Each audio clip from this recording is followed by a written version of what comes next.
திடீர் திருப்பமாக குஜராத் முதல்வர் பூபேந்திர பட்டேல் அமைச்சரவையில் இடம்பெற்றிருந்த அமைச்சர்கள் அத்தனை பேரும் கூண்டோடு ராஜினாமா செய்துள்ளனர். இப்போது பெற்றிருக்கிற வெற்றியை வருங்காலத்திலும் தக்க வைக்க வேண்டும் என்பதற்காகவும் டு பீட் லோக்கல் ஆன்டி இன்கம்பன்சிக்காகவும் இந்த அதிரடி மாற்றம் செய்யப்படுகிறது. சிம்பிளா பொலிட்டிக்கல் நாலேஜ் இருக்கிறவனே இந்த சர்வேயை பார்த்தா சிரிச்சிருவான். அதிருப்தி மேல அதிருப்தி, நிறைய பழிச்சொல்லுக்கு ஆளாகி இருக்கிறது. இந்த சூழ்நிலையில முன்னை காட்டிலும் அதிகமாக டிஎம்கே வாக்குகளை பெறும் 50% ஸ்கோர் பண்ணும்னா பொய் சொன்னாலும் பொருந்து சொல்ல வேண்டாமா? கோலஹலாஸ் டிவி யூடியூப் சேனல், இது வாய்மையின் எக்காலம். குஜராத்தில் பிஜேபி அமைச்சர்கள் கூண்டோடு ராஜினாமா செய்திருக்கிறார்களே. வணக்கம் நண்பர்களே. குஜராத்தில் ஒரு மாபெரும் அதிரடி மாற்றம் நடந்திருக்கிறது. குஜராத்தில் முதல்வர் தவிர்த்த அத்தனை அமைச்சர்களும் தங்கள் பதவிகளை நேற்று வியாழக்கிழமை ராஜினாமா செய்தனர். இதை அடுத்து அமைச்சரவை விரிவாக்கம் இன்று நடைபெற உள்ளது. சட்டப்பேரவை தேர்தலுக்கு இன்னும் 2 ஆண்டுகள் உள்ள நிலையில் திடீர் திருப்பமாக குஜராத் முதல்வர் பூபேந்திர பட்டேல் அமைச்சரவையில் இடம்பெற்றிருந்த அமைச்சர்கள் அத்தனை பேரும் கூண்டோடு ராஜினாமா செய்துள்ளனர். அவர்களின் ராஜினாமாவை முதல்வர் ஏற்றுக்கொண்டதாக தகவல் வெளியாகி இருக்கிறது. புதிதாக அமைச்சரவையை உருவாக்கும் திட்டத்துடன் முதல்வர் பூபேந்திர பட்டேல் நேற்று மாலை ஆளுநர் ஆச்சாரிய தேவ்ரத்தை சந்தித்தார். அப்போது புதிய அமைச்சரவையை அமைக்க அவர் உரிமை கோரினார். பல்வேறு அமைச்சர்களின் செயல்பாடுகள் மீது அதிருப்தி உள்ளதை கணக்கில் கொண்டு இந்த முடிவு எடுக்கப்பட்டதாக தெரிகிறது. இது தொடர்பாக ஒரு முக்கியமான பிஜேபி தலைவர், ஒரு மூத்த தலைவர் ஒருவர் என்ன சொன்னார் என்றால், புதிதாக 10 அமைச்சர்கள் வரை நியமிக்கப்படுவார்கள். தற்போதுள்ள அமைச்சர்களில் கிட்டத்தட்ட பாதி பேர் இந்த மறுசீரமைப்பால் பதவியை இழப்பார்கள் என்று தெரிவித்திருக்கிறார். 2021 செப்டம்பர் 13 முதல் பூபேந்திர பட்டேல் முதல்வராக இருந்து வருகிறார். கடந்த 2022 ஆண்டு டிசம்பர் மாதம் நடைபெற்ற சட்டப்பேரவை தேர்தலில் மொத்தமுள்ள 182 தொகுதிகளில் பிஜேபி 156 இடங்களில் வெற்றி பெற்று அறுதி பெரும்பான்மை பெற்றது. இது ஒரு மிகப்பெரிய வரலாற்று சிறப்புமிக்க வெற்றியாகும்.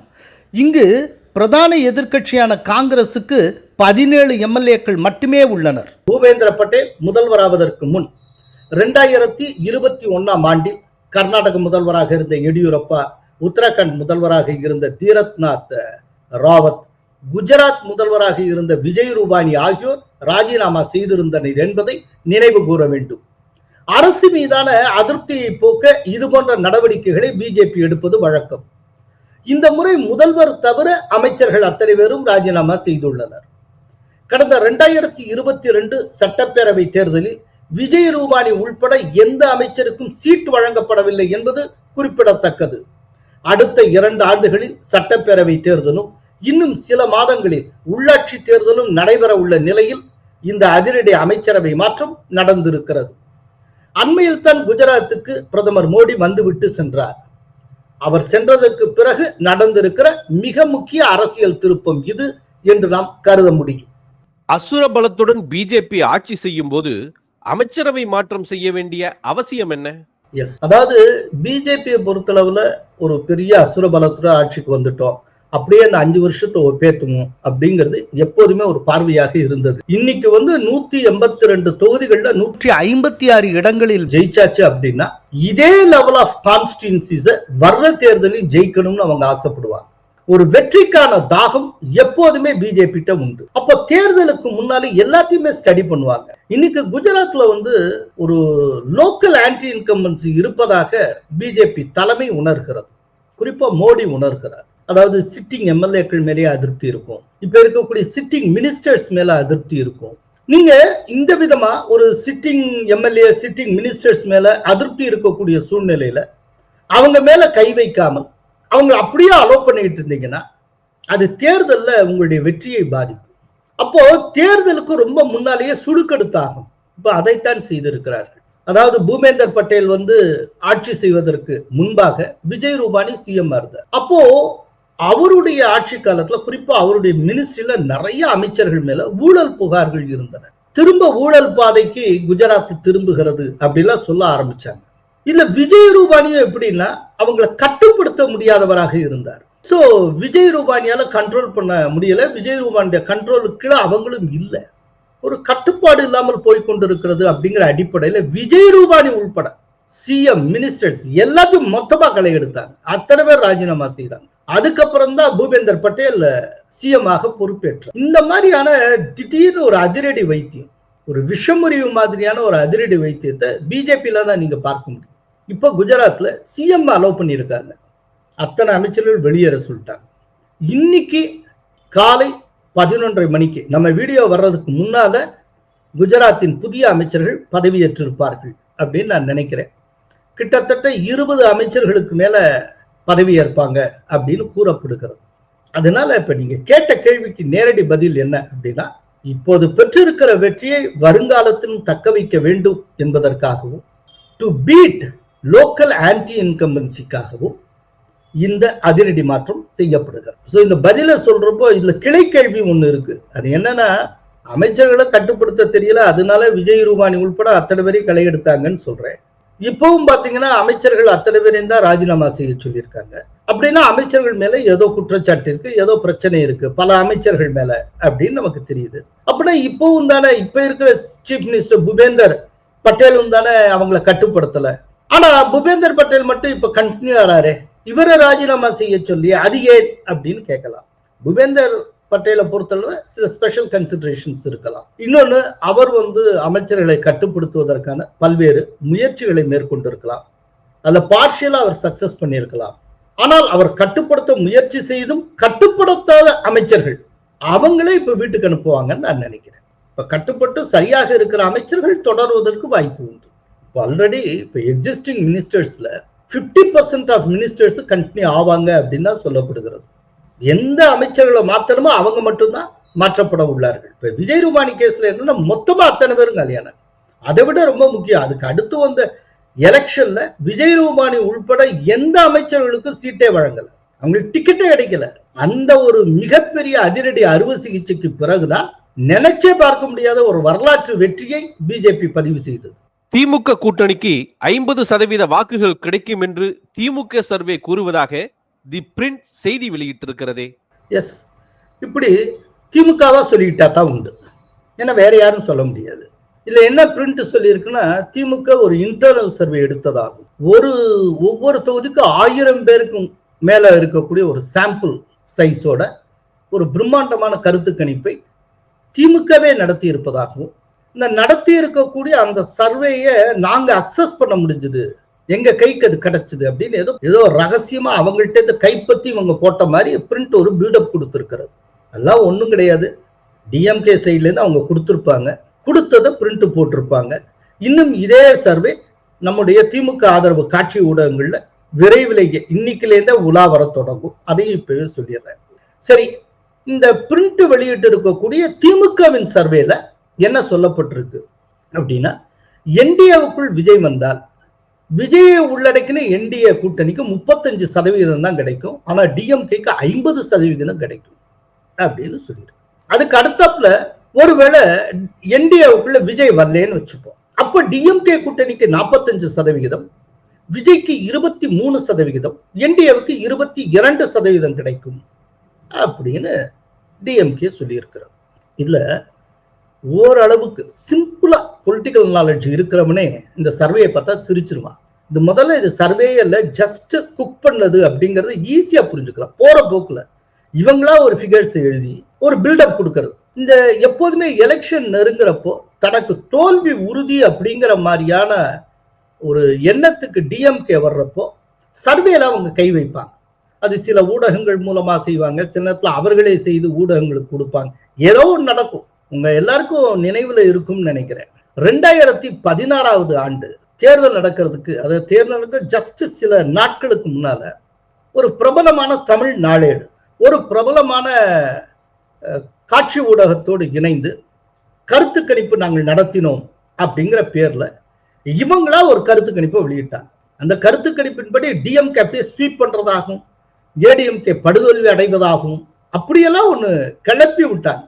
இதுல ஒரு ஆச்சரியம் என்னன்னா, அந்த நியூஸ் பேப்பருடைய ஒரு சில எடிஷன்ஸ் இந்த கருத்து கணிப்பை கேரியே பண்ணல. இந்த கருத்து கணிப்புக்கு எங்களுக்கு சம்மந்தம் இல்லைன்னு சொன்னாங்க. இப்படியெல்லாம் நடந்தது கடைசியில ரிசல்ட் கம்ப்ளீட்டா வேற விதமா இருக்குது. சோ இது ரெகுலரா டிஎம்கே செய்யக்கூடிய உத்தி. சரி, இந்த கருத்து கணிப்பை ஏன் நம்ப முடியாது அப்படிங்கிறதுக்கு நான் உங்களுக்கு சொல்றேன். 2021 தேர்தல் அன்னைக்கு ஆட்சியில ஏடிஎம்கே இருக்கு. ஏடிஎம்கே மேல ஒரு ஆன்டி இன்கம்பன்சி இருக்கு. ஏன்னா தொடர்ந்து 2 தடவை ஆட்சி பண்ணிட்டாங்க. அப்படிப்பட்ட சூழ்நிலையிலேயே டிஎம்கே கூட்டணிக்கு 45% வாக்குகளும் என்டிஏவுக்கு 40% வாக்குகளும் கிடைத்தன 2021. 2024 தேர்தல் அப்ப என்டிஏல இருந்து ஏடிஎம்கே வெளியில போன டைம். அந்த தேர்தலில் பாத்தீங்கன்னா டிஎம்கே கூட்டணிக்கு மொத்தமாக 47%, அதிமுக கூட்டணிக்கு 23, என்டிஏவுக்கு 18.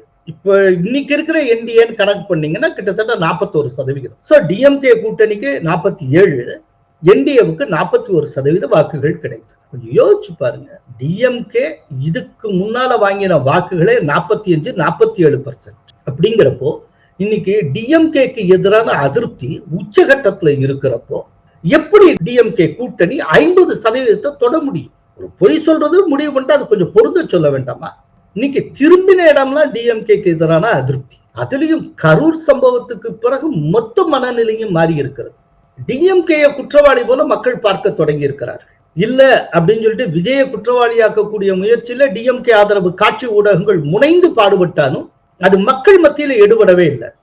திடீர்னு பார்த்தால் எடப்பாடியார் பொதுக்கூட்டங்களுக்கு ஒரு திடீர் எழுச்சி ஏற்பட்டு இருக்கிறது. தாவேகா தொண்டர்கள் தன்னெழுச்சியாக தாங்களே வந்து அவங்க கலந்துக்கிறாங்க, கொடியோடு வந்து கலந்துக்கிறாங்க. யாரும் உத்தரவு பிறப்பிக்கல. இத்தனைக்கும் எடப்பாடி பழனிசாமி ஒரு தயவு செய்து நீங்களா வந்து இப்படிலாம் கலந்துக்காதீங்க, உங்க தலைவர்கள் அனுமதி பெற்று வாருங்கள் அப்படின்னு சொல்றாரு. நீங்க பரப்புரைக்கு போற இடத்துல தாவேகாவினர் வரவேற்பு கொடுக்கறாங்க, அதை பத்தி விருப்பப்பட்டு வந்து கொடுக்குறாங்க. நாங்க கூட சொன்னோம், இது வந்து தலைமையினுடைய ஆணை பெற்று வர வேண்டும் என்று நாங்கள் வலியுறுத்தணும். எங்களுடைய மாவட்ட செயலாளர் வலியுறுத்தினாங்க. ஆனா அவர்கள் ஆர்வத்தோடு வந்து கலந்து இருக்கிறாங்க. இப்படி வண்டி அதிருப்தி, எதிர்ப்பு, கோபம் எல்லாம் திமுக மேல இருக்கிறப்போ எப்படி திமுக கூட்டணிக்கு முன்னை காட்டில அதிக வாக்குகள் கிடைக்கும்? என்டிஏவுக்குள்ள புதிதாக ஒரு விஜய் வந்தால் என்டிஏவுக்கு முன்னை காட்டில கூடுதலா தட ஓட்டு கிடைக்கணும். 2021 சரி, 2024 சரி, என்டிஏவுக்கு 40% மேல ஓட்டு இருக்கு. அப்ப 40% மேல தானே கிடைக்கணும். புதிதா விஜய் வந்தாலும் 35% கீழே போகுங்கிறாங்க. ஆனால் இவ்வளவு அதிருப்தி இருக்கிறப்பவும் டிஎம்கே ஓட்டு வந்து முன்னை காட்டில கூடுங்கிறாங்க.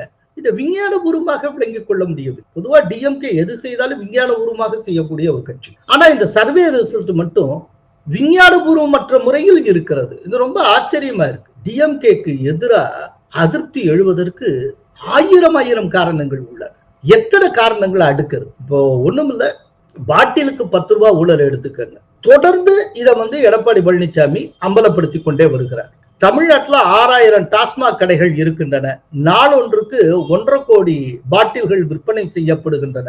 ஒரு பாட்டிலுக்கு 10 ரூபாய் வீதம் ஒரு நாளைக்கு 15 கோடி வசூலாகிறது. மாசத்துக்கு 450 கோடி வசூல், வருஷத்துக்கு 5400 கோடி கலெக்ஷன். அந்த வகையில 4 ஆண்டுகள்ல மட்டும் டாஸ்மாக் மூலமாக மட்டும் 22,000 கோடி வசூலாகி இருக்கிறது அப்படின்னு அவர் சொல்லுகிறார். தமிழகத்தில் சுமார் 6000 மதுக்கடைகள் இருக்குன்னா டாஸ்மாக்ல. இந்த 6000 மதுக்கடையில் ஒரு நாளைக்கு 1.5 கோடி பாட்டில் விற்பனை ஆகுது. அது ஒரு பாட்டிலுக்கு 10 ரூபா அதிகமாக வாங்குறாங்க. அப்படி வாங்கும்போது ஒரு நாளைக்கு 15 கோடி இந்த டாஸ்மாக் கடையில் இருந்து மட்டும் வந்துகிட்டு இருக்குது. மாசத்துக்கு 450 கோடி, வருஷத்துக்கு 5400 கோடி, 4 ஆண்டுல 22,000 கோடி இந்த டாஸ்மாக்ல முறைகேடு நடந்திருக்குது. அதே போல சென்னை உயர்நீதிமன்ற மதுரை கிளையினுடைய நீதிபதி புகழேந்தி அவர்கள் டாஸ்மாகில் ஏதோ தவறு நடக்கிறது அப்படின்னு தன்னுடைய சந்தேகத்தை இந்த ஆண்டு மே 25ஆம் தேதி உறுதி செய்திருக்கிறார்.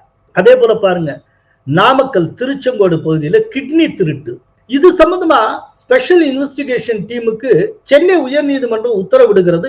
அதை எதிர்த்து உச்ச நீதிமன்றம் செல்லுகிறது மாநில திமுக அரசு. அதே போல மணல் கொள்ளை, தூத்துக்குடி மாவட்டத்துல ஒரு விஏஓ லூர்து பிரான்சிஸ்னு பேரு, அவரை இந்த மணல் மாஃபியாக்கள் கொண்டு இருக்கிறார்கள். அதே போல செந்தில் பாலாஜி எடுத்துக்கங்க, அவர் ஜெயிலில் இருக்கும் போதே அமைச்சராக இருந்து சாதனை படைக்கிறார். அப்புறம் உச்ச நீதிமன்றம் ரொம்ப கடுமையான உத்தரவை பிறப்பித்ததன் மூலம் அவர் பதவி விலகுகிறார். அதே போல இந்த டிஎம்கே ஆட்சியில் ஏதோ பாலம் கட்டுறாங்க திருவண்ணாமலை மாவட்ட தென்பெண்ணை ஆற்றின் குறுக்கே. கிட்டத்தட்ட 16 கோடி செலவுல ஒரு உயர்நிலை பாலம் ஒண்ணா கட்டுறாங்க. கட்டப்பட்ட 3 மாசத்துல அது வெள்ளத்தில் அடித்து செல்லப்படுகிறது. திருக்கோயிலூர் அருகே தண்டராம்பட்டு பகுதியில 2024 செப்டம்பர்ல திறக்கப்பட்ட பாலம் 2024 டிசம்பர்ல வெள்ளப்பெருக்கில் அடித்து செல்லப்பட்டது. என்னென்ன நடந்துகிட்டு இருக்கு? அண்ணா பல்கலைக்கழக வளாகத்துல ஒரு படித்துக் கொண்டிருந்த மாணவிக்கு நேர்ந்த கொடுமை. இந்த கைதானவர் சொன்ன இந்த யார் இந்த சார் இன்னைக்கு வரைக்கும் பதில் தெரியாமலே போய்கொண்டிருக்கிறது. சிவகங்கை மாவட்டம் திருப்புவனத்துல அஜித்குமார் என்பவரை போலீசார் அடித்தே கொண்டிருக்கிறார்கள். மிகப்பெரிய லாக்அப் டெத். இந்த ஆட்சி காலத்துல மட்டும் லாக்அப் டெத் ஒரு 25-26 நடந்திருக்கு அப்படின்னு சொல்றாங்க.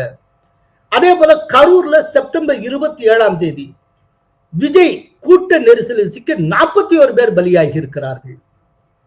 கள்ளக்குறிச்சியில கள்ளசாராயம் அருந்தி 60க்கும் மேற்பட்டோர் இறந்திருக்கிறார்கள். அதே போல விமான சாகச நிகழ்ச்சி இந்த மெரினா பக்கம் பார்க்க போனவங்கள கூட்ட நெரிசலில் சிக்கி 5 பேர் பலியாகி இருக்கிறார்கள். இவர்களை எல்லாம் காப்பாற்றுவதற்கான போதிய பாதுகாப்பு நடவடிக்கைகள் எதுவுமே கிடையாது. கேட்டா ஒவ்வொன்றுக்கும் அடுத்தவங்களை காரணம் சொல்லிடுறது, அடுத்தவங்களை கோர்த்து விட்டு போயிடுறது. சத்தமே இல்லாமல் தொழிலாளர்களுடைய வேலை நேரத்தை 8 மணி நேரத்துல இருந்து 12 மணி நேரமாக உயர்த்தி அதுக்கப்புறம் கடுமையான எதிர்ப்பு வந்ததுனால அதை திரும்ப பெற்றார்கள். செய்யாறு சிப்காட் விரிவாக்கத்துக்கு எதிராக போராடிய 7 விவசாயிகளை குண்டா சட்டத்தின் கீழ் கைது செய்தார்கள். விவசாயிகளை குண்டா சட்டத்தின் கீழே கைது செய்ய ஒரே அரசு இந்த அரசு தான். ஏன் அவங்களுடைய கட்சிக்குள்ள எவ்வளவு பெரிய அடிதடி. அதாவது திருச்சி சிவா ஆதரவாளர்களை காவல் நிலையத்துல புகுந்து KN நேரு ஆதரவாளர்கள் தாக்குகிறார்கள். போதைப் பொருள் கலாச்சாரம் தலைவிரித்து ஆடுகிறது. பள்ளிகளுக்கு முன்பாகவே கஞ்சா சாக்லேட் விற்கிறாங்க. போதைப் பொருள் கடத்தலில் DMK நிர்வாகிகளை ஈடுபடுகிறார்கள். ஜாஃபர் சாதிக் கைதானா? இந்த ஜாஃபர் சாதிக் DMK நிர்வாகிகளில் ஒருவராக இருந்தவர். ஜாஃபர் சாதிக்கு பணத்தில் எடுக்கப்படுகிற படத்தில் உதயநிதி ஸ்டாலின் மனைவி இயங்கிக் கொண்டிருக்கிறார். அதே போல போதைப் பொருளை கடத்த கூரியரை யூஸ் பண்றாங்க. அந்த கூரியர் யார் நடத்துறான்னு சொல்லி புலனாய்வு செய்தா அது ஏதோ ஒரு திமுக காரருக்கு சொந்தம்ங்கிறாங்க. என்னென்ன நடந்து கொண்டு இருக்கிறது இந்த தமிழ்நாட்டில்? இவ்வளவு பார்த்ததுக்கு அப்புறம் நான் திமுகவுக்கு ஓட்டு போடணும் எப்படி நினைக்க தோன்றும்? வேங்க வயலை எடுத்துக்கங்க. பட்டியல் சமூகத்தவர்கள் பயன்படுத்தக்கூடிய ஒரு குடிநீர் தொட்டியில மனித மலத்தை கலக்கிறார்கள். இதை கண்டுபிடிக்கிறதுக்கு 2 வருஷம். இந்த யார் செஞ்சாலும் கண்டுபிடிக்கிறது. ஒரு குக்கிராமத்துல நடந்த ஒரு விஷயம். சாதாரண லோக்கல் கான்ஸ்டபிள் மனசு வச்சா ஒரு நாள்ல கண்டுபிடிக்கக்கூடிய ஒரு விஷயம். என்ன காரணம்? அங்கே இருக்கக்கூடிய இன்னொரு சமூகத்தினருடைய ஆதரவை நாம் இழந்து விடக்கூடாது. அரசியல் நோக்கம். அதுக்காக இழுத்தடிச்சு கடைசியில 2 வருஷம் ஆச்சு. ஏதாவது ஒண்ணு பாராட்டுற விதமா ஏதேனும் ஒண்ணு நடந்திருக்கா? DMK ஆட்சி கட்டிலில் ஏறுவதற்கு முன்பாக எத்தனை வாக்குறுதிகள் கொடுத்தார்? அதுல எவ்வளவு அவங்க ஃபுல்ஃபில் பண்ணிருக்காங்கன்னு பாருங்க. DMK கொடுத்த வாக்குறுதிகள் 505, இதுல நிறைவேற்றப்பட்டவை 66, அரைகுறையாக நிறைவேற்றப்பட்டவை 66. இதுவரை நிறைவேற்றப்படாத வாக்குறுதிகள் அப்படின்னா 373. அப்படின்னா கிட்டத்தட்ட ஒரு 80 விழுக்காடு அளவுக்கு எதுவுமே நிறைவேற்றப்படல. அதையும் நிறைவேற்றப்படாத முக்கிய வாக்குறுதி அப்படின்னா நீட்டு தேர்வை ரத்து செய்வோம், அதற்கான சீக்ரெட் அந்த ரகசியம் எனக்கு தெரியும் சொன்னது. அது ஒண்ணுமே நடக்கல. தமிழக மக்களாகிய உங்களுடைய ஆதரவோடு நம்முடைய தலைவர் தலைமையிலான ஆட்சி அமையும். அப்போ தமிழ்நாட்டில் நீட் இருக்காது. பழையபடி +2 மார்க்கை வச்சே நம்ம பசங்க மெடிக்கல் படிக்கத்தான் போறாங்க. திராவிட முன்னேற்ற கழகம் ஆட்சிக்கு வந்ததுன்னா கண்டிப்பா நீட் தேர்வு ரத்து செய்யப்படும். எங்களுக்கு தெரியும் எப்படி ரத்து பண்ணணும்னு, நமக்கு தலைவருக்கு தெரியும். அதை சொன்னா கூட இந்த ஆட்சியாளர்கள் பாருங்க, எதுவுமே சொந்த புத்தியும் கிடையாது. நம்ம கிட்ட கேட்கறாங்க, அது எப்படி பண்ண சொல்லுங்க, அந்த ரகசியத்தை சொல்லுங்க. ஒரே ஒரு ரகசியம் தான், அந்த ரகசியத்தை நான் இப்ப சொல்லிடுறேன். கொஞ்சமாச்சு வெக்கம், மானம், சூடு, சொரணை, மாணவர்கள் மீது ஒரு நம்பிக்கை, மக்கள் நல்லா இருக்கணும், தமிழக மக்களோட உரிமைகள் பறி போக கூடாது அப்படின்னு நினைச்சா மட்டும்தான் போதும். அது நம்முடைய தலைவர், அந்த ஆளுமை திறன் நம்முடைய தலைவர் கொடுத்தாரு. அது அவர்கள் கொடுத்த அந்த வாக்குறுதி என்னன்னு பாத்தீங்கன்னா 160. அவங்க எலெக்ஷன் மேனிபெஸ்டோல 160வது வாக்குறுதி நீட் தேர்வு ரத்து செய்யப்படும். இதுவரைக்கும் நடக்கல. மாணவர்களுடைய கல்வி கடனை ரத்து செய்வோம் நாங்க, நடக்கல. மருத்துவ மாணவர் சேர்க்கையில அகில இந்திய ஒதுக்கீடு ரத்து செய்யப்படும் நாங்க, நடக்கல. முதல் தலைமுறை பட்டதாரிக்கு ஆசிரியர் வேலை வாய்ப்பில் முன்னுரிமை அப்படின்னாங்க, இல்ல. பகுதி நேர ஆசிரியர்களுக்கு பணி நிலைப்பு வழங்கப்படும் என்றார்கள், அது நடக்கல. அரசு துறை காலியிடங்கள் நிரப்பப்பட்டு 3.5 லட்சம் இளைஞர்களுக்கு அரசு வேலை தருவோம் நாங்க, அது வாக்குறுதி எண் 187, அது நடக்கல. அரசு துறைகளில் 2 லட்சம் புதிய பணியிடங்கள் உருவாக்கப்படும், அது நடக்கல. மாதம் ஒரு முறை மின் கட்டணத்தை கணக்கிடும் முறை கொண்டு வரப்படும் அப்படின்னு சொன்னாங்க, அதுவும் நடக்கல. மின் சேமிப்பை கருத்தில் கொண்டு ஒவ்வொரு குடும்ப அட்டைக்கும் மானிய விலையில் 3 LED பல்புகள் வழங்கப்படும் அப்படின்னு வாக்குறுதி கொடுத்தார்கள். வாக்குறுதி எண் 239, அது நடக்கல. சென்னை மெட்ரோ ரயிலில் கல்லூரி மாணவர்களுக்கு கட்டண சலுகை வழங்கப்படும் என்றார்கள், அது நடக்கல. அதனுடைய வாக்குறுதி எண் 446. அதே போல வேலூர், கரூர், ஓசூர், ராமநாதபுரம் ஆகிய இடங்களில் புதிய விமான நிலையங்கள் அமைக்க நடவடிக்கை எடுக்கப்படும் என்றார்கள், அதுவும் நடக்கல. சோ சொன்ன வாக்குறுதி எதையும் செய்யல. அதிருப்தி மேல அதிருப்தி, நிறைய பழிச்சொல்லுக்கு ஆளாகி இருக்கிறது. இன்னைக்கு இருக்கக்கூடிய ஏராளமான அமைச்சர்கள் அதே போல எம்எல்ஏக்கள் மேல கடுமையான அதிருப்தி இருக்கிறது. இன்னைக்கு எம்எல்ஏஸோ மற்றவங்களோ அந்த அவங்களுடைய ஏரியாவுக்குள்ள போனால் மக்கள் எதிர்த்து கேள்வி கேட்கிறார்கள். அது சம்பந்தமா நிறைய வீடியோஸ் சமூக ஊடகங்களில் வந்து கொண்டே இருக்கின்றன. இவ்வளவும் இருக்கு. இந்த சூழ்நிலையில முன்னை காட்டிலும் அதிகமாக டிஎம்கே வாக்குகளை பெறும், 50% ஸ்கோர் பண்ணும்னா பொய் சொன்னாலும் பொருந்து சொல்ல வேண்டாமா? அதனால இத ஒரு பெரிய சர்வேயா யாரும் எடுத்துக்கிட்டு ரொம்ப கஷ்டப்பட தேவையில்லை. ஜஸ்ட் இது உட்கார்ந்த இடத்துல அவங்களா ஒரு ஃபிகர்ஸை ஃபில்அப் பண்ணி கொடுத்து அதை ஊடகங்கள்ல உலவ விட்டு இருக்கிறார்கள். இனிமே இதை வச்சு ஒரு பில்டப் டெவலப் ஆகும். ஏதோ முன்னை காட்டிலும் டிஎம்கே பலம் இருந்து இருப்பது போல ஒரு தோற்றம் உருவாக்கப்படும். அதை விட ரொம்ப முக்கியமான ஒரு விஷயம், ஒரு நோக்கம் இந்த சர்வேக்கு உண்டு. என்னன்னா, இந்தியாவுக்குள்ள விஜய் வந்தாலும் உங்களுக்கு ஒன்றும் பெரிய லாபம் கிடையாது அப்படிங்கிறத உணர்த்துவதற்காக, அதாவது என்டிஏ ஆதரவாளர்கள்ட்ட அப்படி ஒரு எண்ணத்தை உருவாக்க வேண்டும் என்பதற்காக இவர்கள் உருவாக்கிய இந்த சர்வேயை உலாவிடுவார்கள். இவ்வளவுதான். இதெல்லாம் வழக்கமான டிஎம்கே ஜிமிக்ஸ். இது எதுவும் எடுபடாது. 2016 ஒரு பெரிய சர்வே, ஒரு பெரிய நியூஸ் பேப்பர்லயும் ஒரு மிக முக்கியமான தொலைக்காட்சியிலையும் வந்தே ஒண்ணும் இல்லாம பிளாப்பா போச்சு. அதே போல இப்ப திரும்ப அந்த பழைய முயற்சியை தூசி தட்டி தொடங்கி இருக்கிறது திமுக. அப்படித்தான் நான் இதை பார்க்கிறேன். அதனால ஒரு பொலிட்டிக்கல் அனலிஸ்டா சொல்றேன், இந்த சர்வேக்கு நான் 1% முக்கியத்துவத்தை கூட தரவில்லை, தரவும் விரும்பவில்லை. நன்றி, வணக்கம். கோலஹலாஸ் டிவி யூடியூப் சேனல், இது வாய்மையின் எக்காலம்.